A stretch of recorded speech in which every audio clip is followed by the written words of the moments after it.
Queridos, graça e paz, é bom nós estarmos aqui.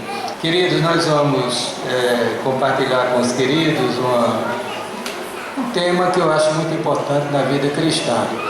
É a questão dos privilégios e as responsabilidades do cristão.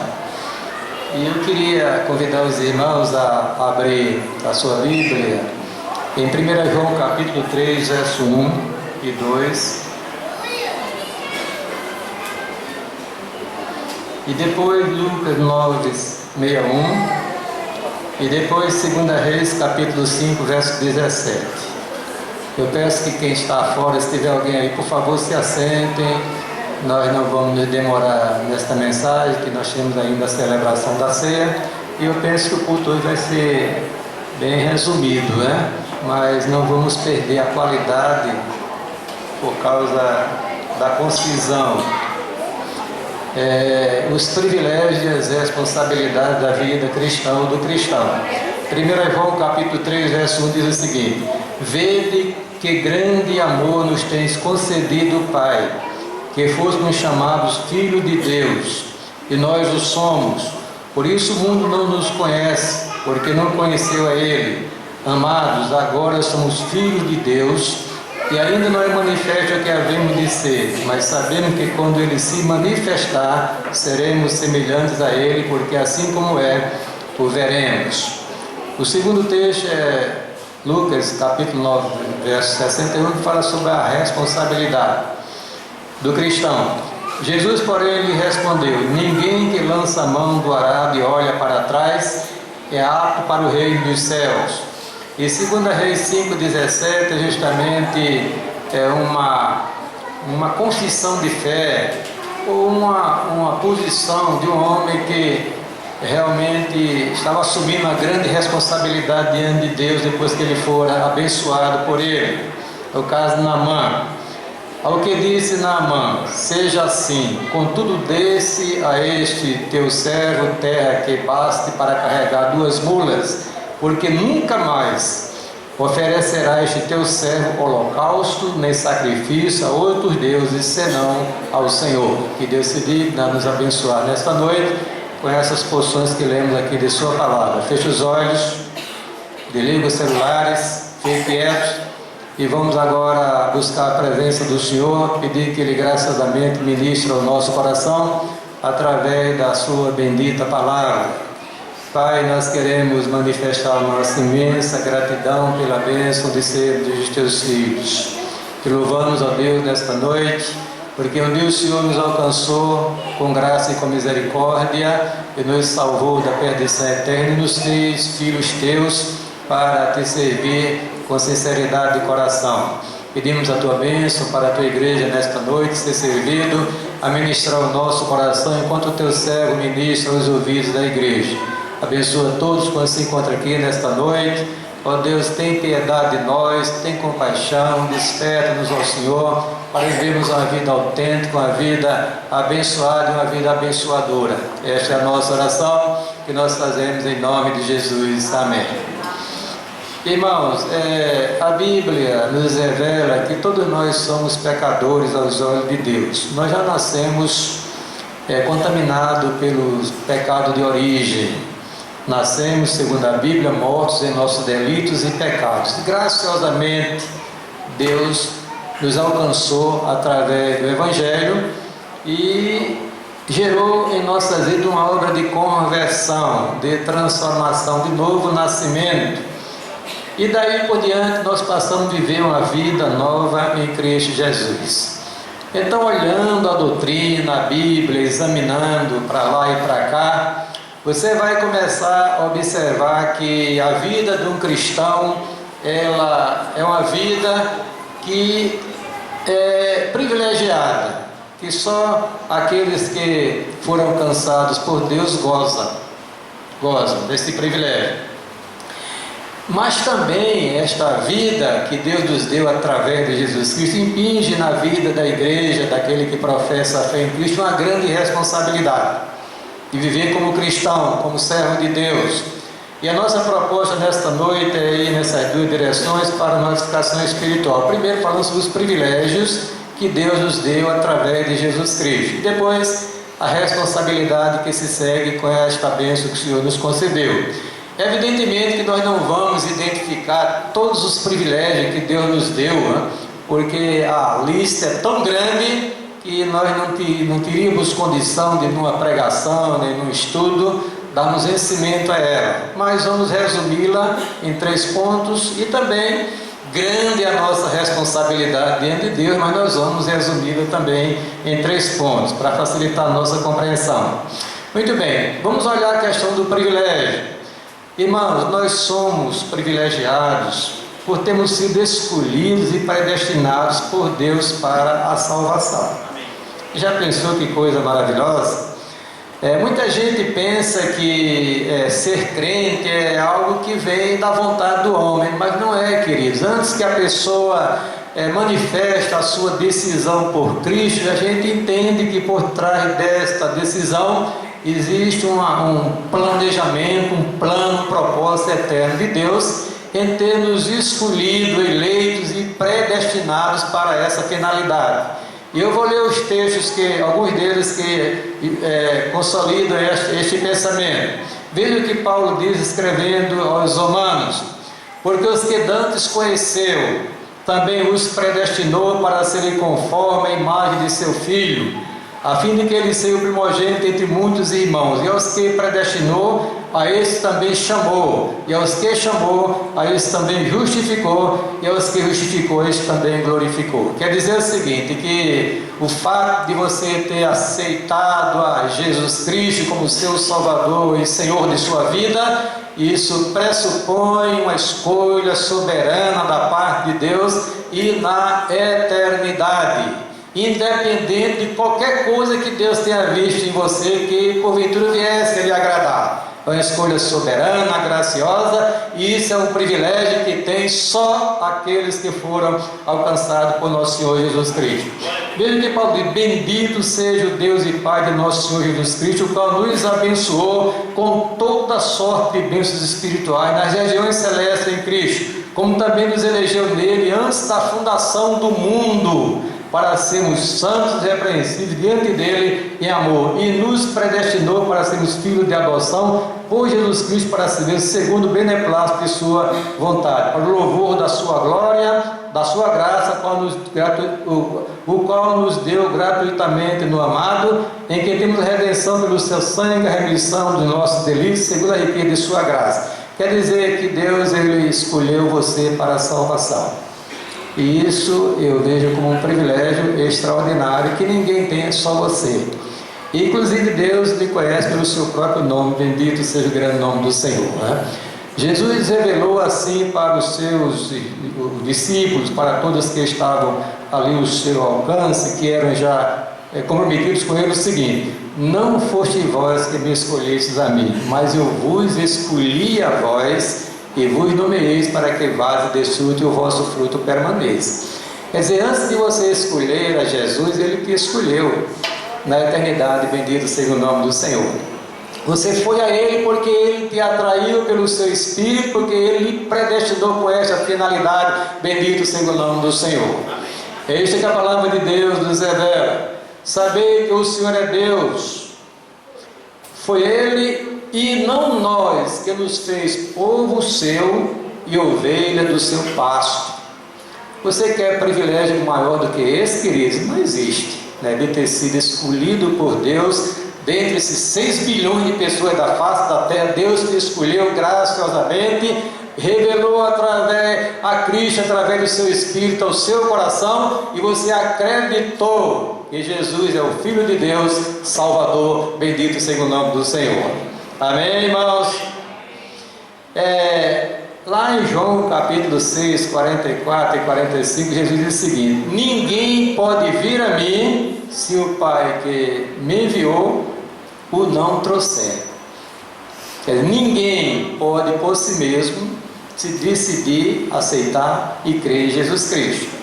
Isso pressupõe uma revelação de Deus através do seu Espírito, que foi decidida na eternidade e se cumpriu no tempo, e você daí por diante está sendo abençoado por Deus. Bendito seja Deus por isso.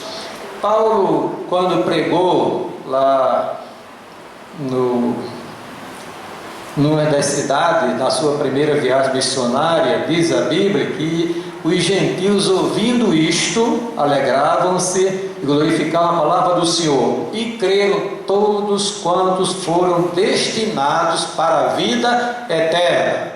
Quer dizer, eles creram porque Deus tinha graciosamente privilegiado eles com a predestinação. O segundo privilégio é termos sido adotados como filho de Deus. Há um ditado popular, os irmãos aqui do interior, né, que a maioria deles é do interior, né?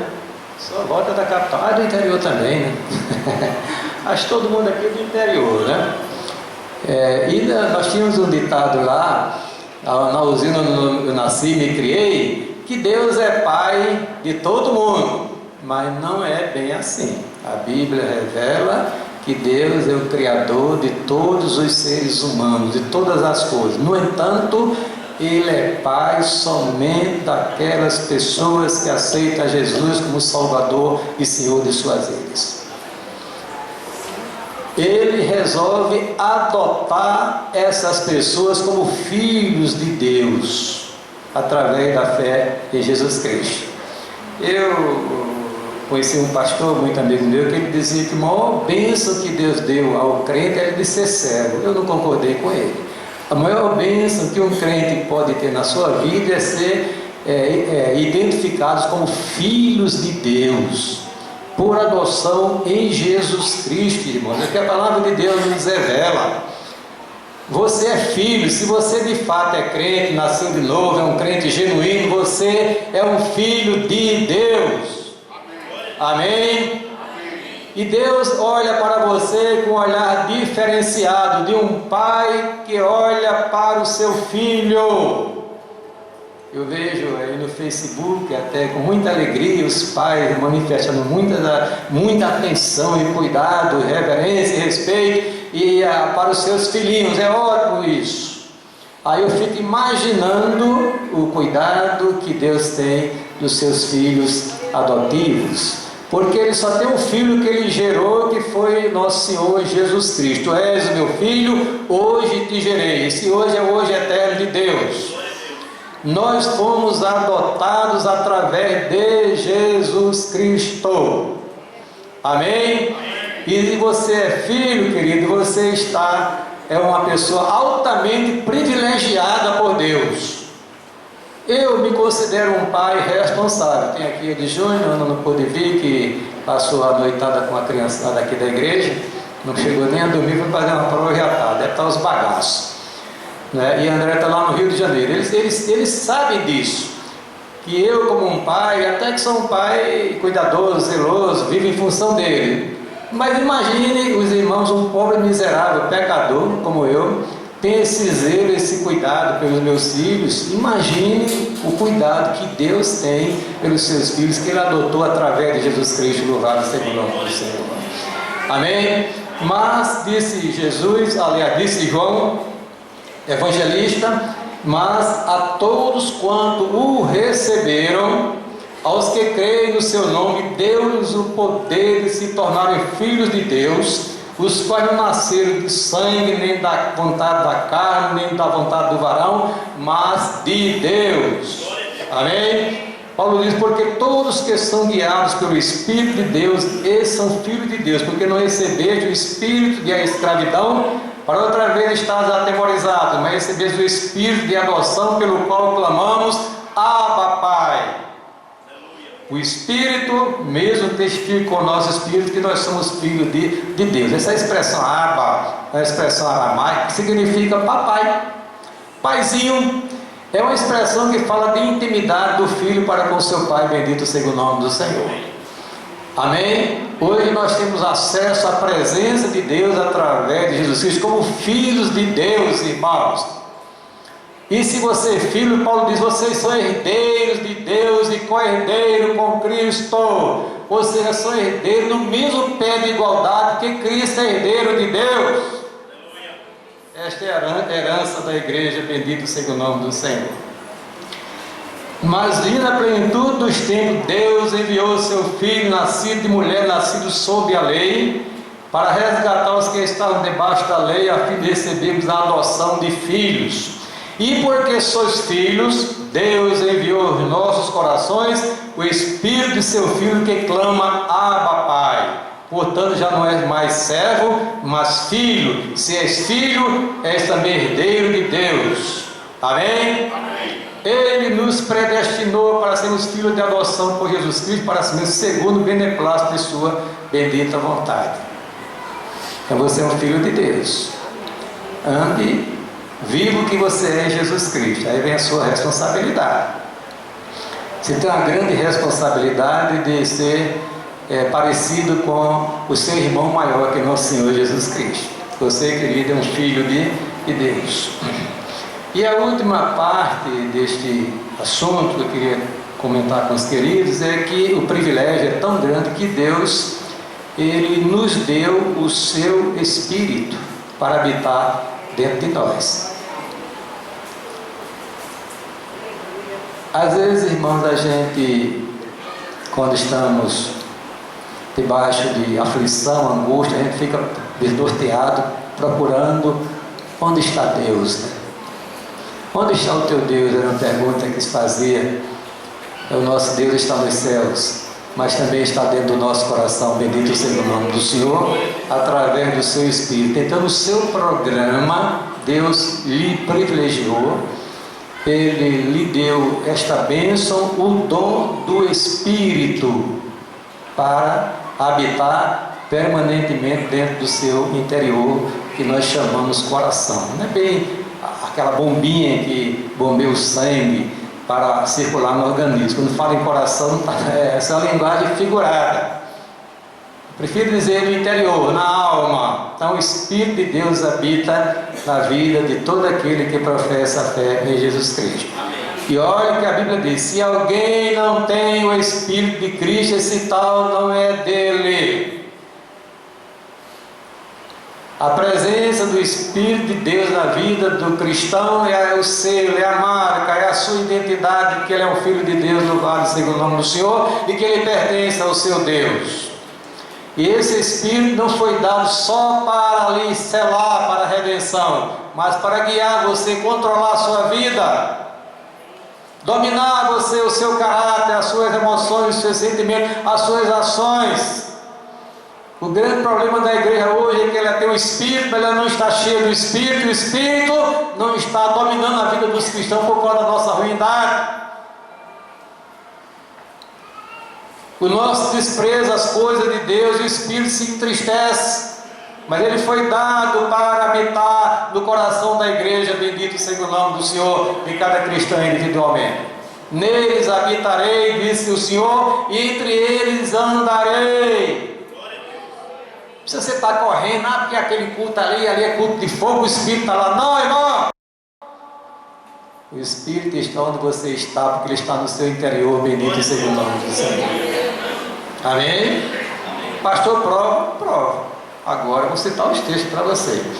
E rogarei ao Pai, ele vos dará outro Consolador, que fique convosco para sempre, a saber, o Espírito da verdade, que o mundo não pode receber, porque não o vê nem o conhece, mas vós o conheceis, porque ele habita convosco e estará em vós, dentro de vós.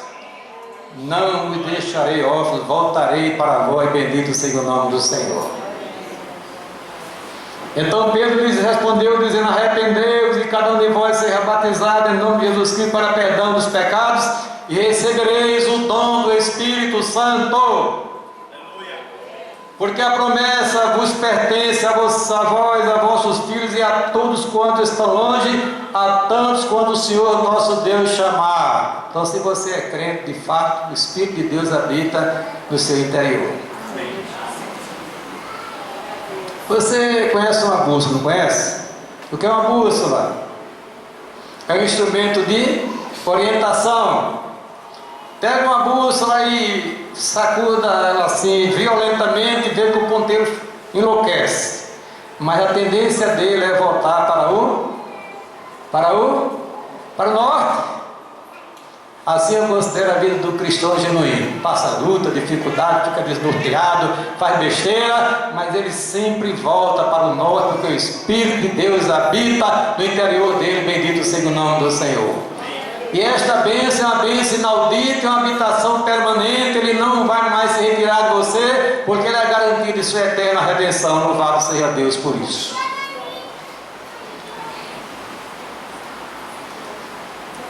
Pois em seu Espírito fomos todos nós batizados em um corpo, quer judeus, quer gregos, quer escravos, quer livres, e a todos nós foi dado beber de um só Espírito, no qual também vós estáis, tendo ouvido a palavra da verdade do Evangelho da vossa salvação, e tendo nele também crido, fostes selados com o Espírito Santo da promessa. Onde é que está Deus, irmão? Está dentro do teu coração. Louvado seja o nome do Senhor, através do seu Espírito. Para onde eu for, Deus vai comigo. Não podemos mais nos separar. Isso é um privilégio extraordinário, irmãos. Imagine Deus entrando em você no cinema, hein? Imagine Deus entrando em você no campo de futebol. Eu vi lá no Facebook um irmãozinho aqui da igreja que está afastado, se alegrando porque ia para o forró, aquele negócio de forró que não, o São João, o grande São João lá de Campina Grande. Eu digo, Jesus tem misericórdia. Ou não nasceu de novo, ou entristeceu o espírito de tal maneira que perdeu a percepção da presença de Deus na vida dele. Querido, isso é coisa séria. Deus nos privilegiou por termos escolhidos, predestinados, amém? Adotado como filho e nos dado o seu Espírito. O Espírito de Deus habita no coração do cristão genuíno. E não habita um pinguinho do Espírito, é o Espírito de Deus. De uma maneira misteriosa, porque ele habita não sei quantos milhões de crentes na face da terra. Mas é o Espírito, é a pessoa do Espírito, não um pedacinho do Espírito, não é um taquinho do Espírito como diz no interior, é o Espírito de Deus em sua plenitude. Aí eu tenho a grande responsabilidade de deixar esse Espírito guiar a minha vida e me encher para usar na obra dele, para a glória dele e para abençoar outras vidas e para glorificar o nome do Senhor. O crente está na boa, irmãos, porque ele tem o Espírito, tem a palavra do Senhor. Por que eu vou correr agora para ouvir Deus falar através de profecia? Eu acredito em profecia. Quando é um servo de Deus, é cheio do Espírito, que fala segundo a palavra de Deus.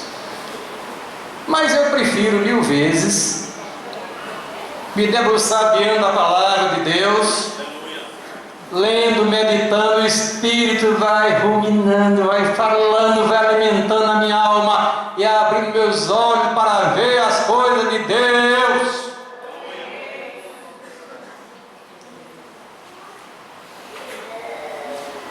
Amém? Aí Paulo diz assim: não entristeçais o Espírito Santo de Deus, no qual estáis selados para o dia da redenção. Tiago é mais atrevido e ousado, ele diz: adúlteros e adúlteras, misericórdia, não sabeis que a amizade do mundo é inimizade contra Deus? Portanto, qualquer que quiser ser amigo do mundo constitui-se inimigo de Deus. Ou pensai que em vão diz a Escritura: o Espírito que em vós habita tem ciúme. O Espírito encheu o teu coração para controlar a tua vida. Ele não quer que dividir você com o pecado, nem com Satanás, nada. Você é dele, é uma propriedade exclusiva de Deus. Bendito seja o nome do Senhor. E esse Espírito está preparando a igreja para entregar nas mãos de Jesus, como uma noiva imaculada.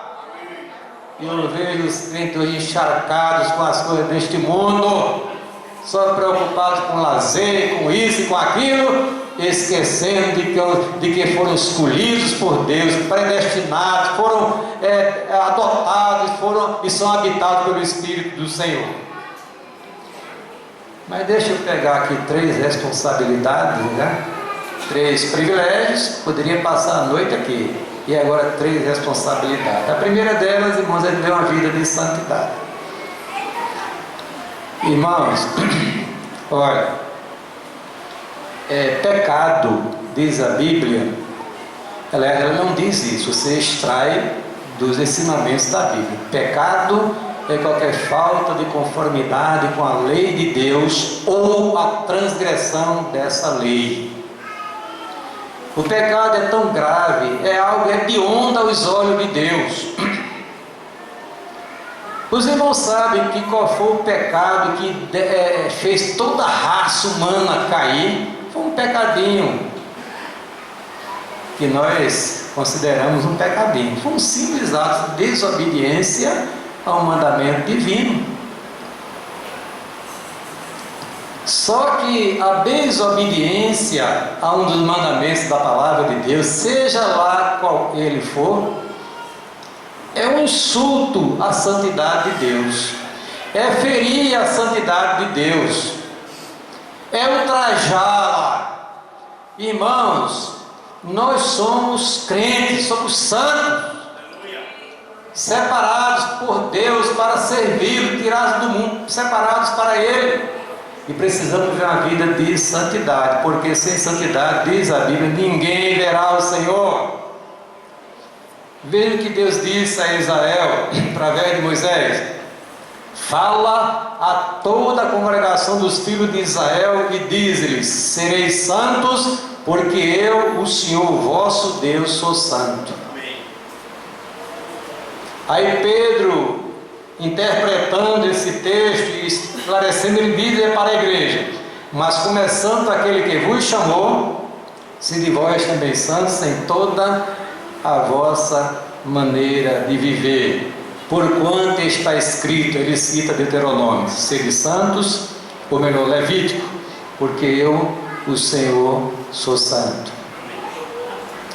Tem um pastor, que eu não vou dizer o nome dele, porque não interessa, mas ele pegou um carro emprestado do irmão e estragou esse carro. E nunca devolveu e nem resolveu essa questão. Apesar da família ter solicitado a ele diversas vezes. E ele fez ouvido de mercador. Eu estava pensando, eu vou conversar com aquele irmão, que é meu conhecido, meu irmão, tira essa mancha da sua alma. Tira essa mancha da sua alma, porque você não poderia se apropriar de algo que não é seu. Se você não pode pagar o carro, 2.000, 3.000 que o carro que era usado, combine um pagamento de 100 por mês, mas pague! Como é que você vai com a alma, vai subir num púlpito para pregar a santidade de Deus com essa mancha? Quando os outros olham para você e não aceitam a sua pregação, a sua mensagem, irmãos, é coisa séria, uma grande responsabilidade da igreja viver uma vida de santidade para a glória de Deus. Sede vós perfeitos, disse Jesus, como perfeito é vosso Pai que está nos céus. Imagina a nossa responsabilidade diante de Deus de uma vida de santidade. Aí tem crente na internet consultando site pornô. Tem crente fazendo transações sem cumprir as suas obrigações. Ainda vai dizer que é servo de Jesus. Meu Deus do céu, Deus tenha piedade da igreja, Deus tenha piedade de nós. Olha, irmãos, um profeta do Senhor, ele teve uma visão de Deus. Ele disse: ai de mim, eu sou um homem de lábios impuros e habito no meio de um povo de impuros lábios, e os meus olhos viram o rei. Pecado de profeta. Talvez gostasse de contar piada de crente, falar da vida alheia, fofocar. Ele sabia, quando ele viu a santidade de Deus, ele cai diante do Senhor, cai fulminado. E se não for a misericórdia de Deus e mandar um serafim lá no altar, pegar uma brasa de batenagem para tocar na boca dele, para purificar do seu pecado, ele tinha morrido naquele momento. Irmão, Deus é santo. E a Bíblia diz lá em Amós: como andarão dois juntos se não estiverem de acordo? Como é que eu vou andar com Deus santo, que eu vivo biscuindo com as coisas deste mundo e com o pecado? Deus não vai tolerar, irmão. Cedo ou tarde, Deus irá tratar os nossos pecados. Anota aí na sua Bíblia: cedo ou tarde, Deus irá tratar os nossos pecados, se nós não confessarmos e abandonarmos os nossos erros diante do Senhor. Aquele que encobre as suas transgressões nunca prosperará, mas quem as confessar e deixar, alcançará o quê? Misericórdia de Deus. Bendito seja o nome do Senhor. Amém. Porque esta é a vontade de Deus, a saber, a vossa santificação, que vos abstenhais da prostituição. Porque Deus não nos chamou para a imundícia, mas para a santificação. Cuidado com as relações íntimas dos casais aqui na igreja.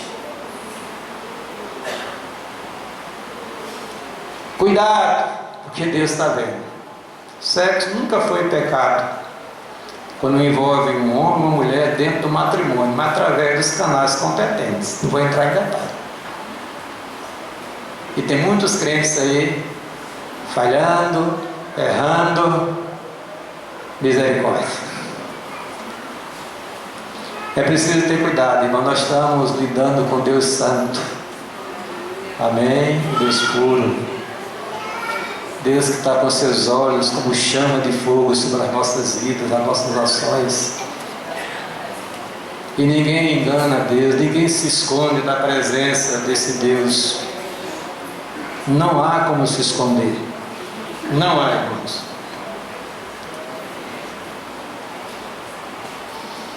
Somente, disse Paulo, portai-vos do modo digno do Evangelho de Cristo, para que quer vá e vos veja, quer esteja ausente, ouça acerca de vós, que permaneceis firme num só Espírito, combatendo juntamente com a sua alma pela fé do Evangelho. Viva o que você é em Cristo. Você é santo. Você é uma pessoa separada por Deus para servi-lo, para viver para a glória dele. E uma coisa que impede a ação de Deus na vida da igreja é o pecado não tratado, não confessado, não abandonado. E o pecado, diz a Bíblia, um abismo chama outro abismo. Um pecadinho leva a um pecado leva a um pecadão. Para Deus não existe essa gradação. Eu estou colocando para Deus, irmão, para uma compreensão melhor. Primeira grande responsabilidade, irmãos, é vivermos aquilo que nós somos em Jesus Cristo, os santos. A segunda, que tem a ver com esta primeira, é obedecer em tudo à vontade de Deus. Muita gente concebe Deus apenas como uma força, uma energia. Como aquela tomada, eu boto o equipamento ali, ligo a chave, ele funciona. A igreja brasileira está sendo tão enganada por esses pastores e outros por aí que estão ministrando, quando apresenta um Deus de prosperidade, um Deus que é você só contactá-lo pela fé, você recebe a bênção dele. Nós não discordamos. Ou melhor, nós concordamos que Deus realmente é uma fonte de poder. Amém? Ele é todo poderoso. Mas Deus, antes de tudo, irmãos, é um ser pessoal. Ele tem vontade, inteligência e tem emoções, tem sentimentos. E a vontade de Deus é a vontade soberana. E eu e você, se quisermos ser pessoas felizes, temos que nos subordinar à nossa vontade, que nós somos feitos em mais semelhança de Deus, temos vontade, inteligência e emoções. Submetemos nossa vontade à vontade de Deus. Amém? A vontade de Deus. Nunca se falou tanto no lar como hoje. Quando eu vejo o Facebook, do lar, não sei o que, semana do lar, mês do lar, eu digo, glória a Deus, está uma bênção do céu, né? A igreja sendo instruída, etc, etc, mas não vai haver felicidade no lar se os membros da família, pais, cônjuges, filhos, não obedeceram os mandamentos de Deus para a família. Não há bênção de Deus quando a mulher não obedece ao seu marido. Não há bênção de Deus quando o marido não ama, por consequência, a sua mulher.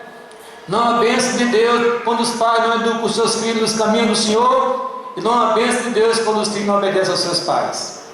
Lugar de bênção, a maldição. Mas pastor, o senhor está atrasado, porque o mundo é feminista, pastor. A mulher está num plano extraordinário. Amém, glória a Deus. Ela vai estar debaixo dos pés dos homens, não. Mas por ordem divina, por um propósito eterno de Deus, definido desde a criação, a mulher deve sujeitar-se ao seu marido, exceto no pecado. Tem um pastor amigo meu, queridos, que ele teve que tomar o cartão de crédito da mulher, porque a bichinha não podia ir para o shopping, deixava o estrago. Quando chegava a conta do cartão, o desmantelo estava feito, e o pastor arrancando o cabelo das cabeças para pagar, né, o cartão de crédito. Aí ele teve que usar de uma forçazinha, né, a autoridade que deu, ele deu, tomou e cortou, picotou. Agora quero ver. Precisava disso, irmãos? Precisava uma atitude grosseira, pesada. É só a bichinha obedecer ao seu marido, respeitar o seu marido como chefe da casa. A Bíblia diz, irmãos, que Sara, aquela serva de Deus, que é exemplo da mulher cristã, chamava de Abraão Senhor. Aí agora, Amanda, Murilo, meu Senhor. Que bênção, né? Naila e Everton, meu Senhor. Coisa linda, né? Quer dizer, que vai meter o pau. Não, mas é um reconhecimento, um respeito, uma autoridade que Deus constituiu no meio da família. A mulher, respeito nenhum, e quer que a bênção de Deus é uma desobediência à palavra de Deus. Aí depois fica se queixando, pastor, ore por mim. O que está vendo? Não é porque o negócio está tão pesado na minha cara. Tá, minha irmã? Então obedece a seu marido. Pronto, aí está a chave da questão. Rogo-vos, pois, irmãos, pela compaixão de Deus, que apresentei os vossos corpos em um sacrifício vivo, santo, agradável a Deus, que é o vosso culto racional, e não vos conformeis com este mundo, mas transformai pela renovação do vosso entendimento, para que experimenteis qual seja a boa, agradável e perfeita vontade de quem? De Deus. Jesus disse umas palavras pesadíssimas. Ele disse o seguinte: nem todo que me diz Senhor, Senhor entrará no reino dos céus, mas aquele que faz a vontade de meu Pai que está nos céus. Eu postei lá no Facebook uma frase que achei interessante, modesta parte. Sola a Escritura, somente a Escritura. Eu botei assim: acontece que tem alguns obreiros que só obedecem a Escritura naquilo que lhe é conveniente.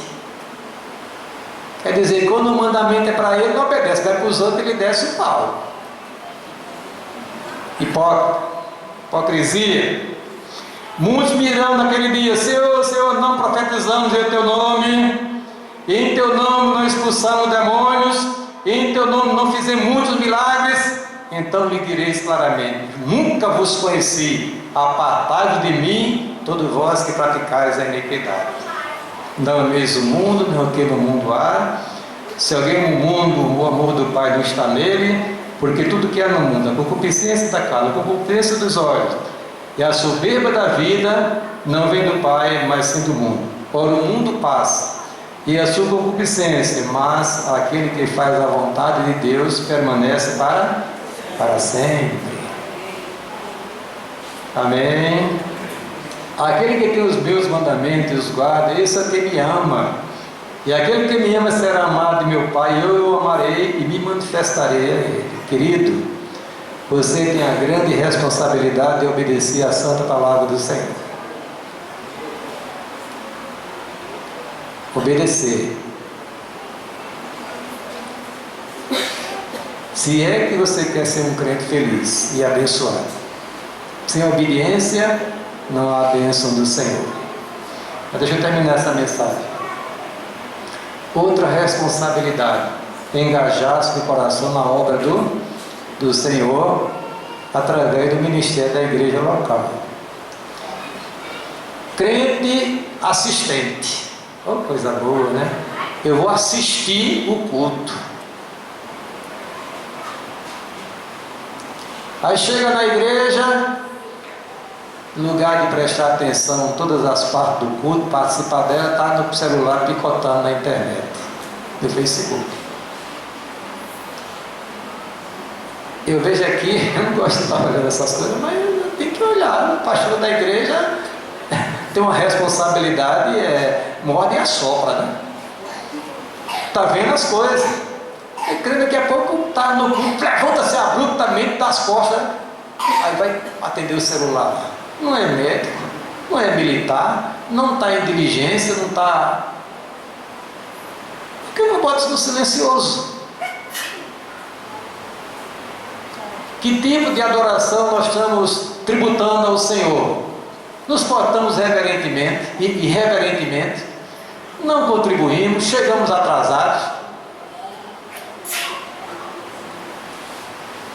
saímos a hora que nós queremos. Eu vou explicar um negócio aqui aos irmãos. Eu reuni hoje o conselho da igreja e disse: olha, irmão, estou num tratamento de um câncer, como a igreja sabe, e estou sendo medicado. Esse medicamento me dá uma incontinência urinária, eu tenho que estar saindo.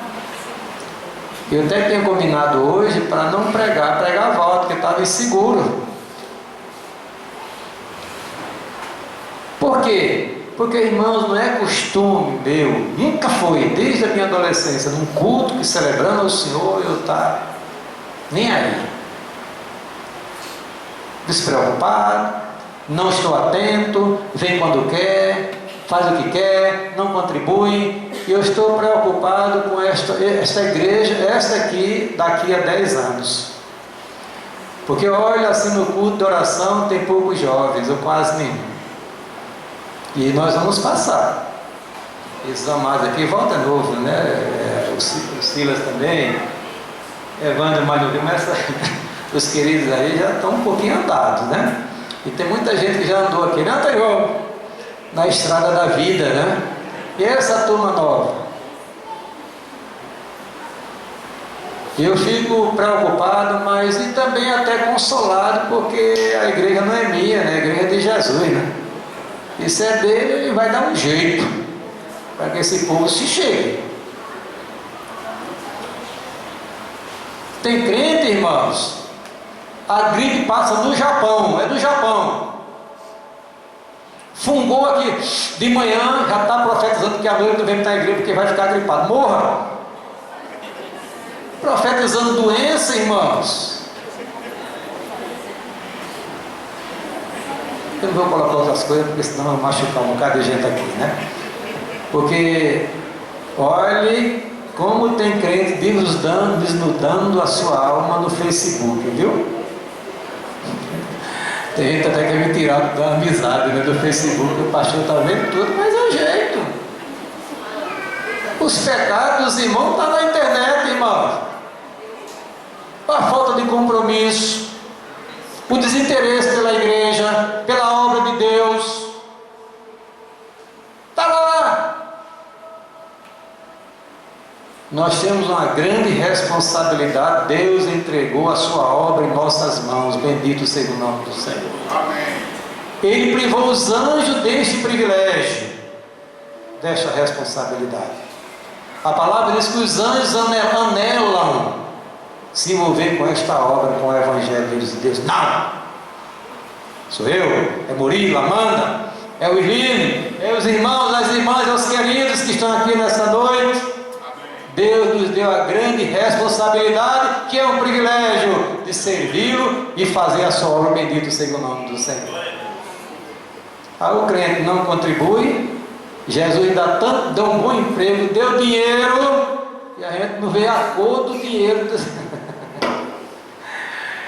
E eu sei disso porque quem pega os envelopes, viu, irmão? Eu, Gênesis, pastor Samuel, Mireles, só, né? A gente tem que estar ali olhando quem contribui, quem não contribui, e a gente vê. Olha, eu escrevi lá no Facebook um quadro. Um dos primeiros sintomas de uma conversão é abrir o bolso.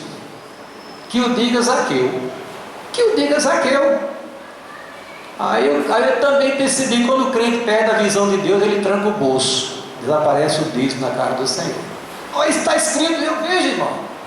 Eu conheço a igreja, conheço os irmãos.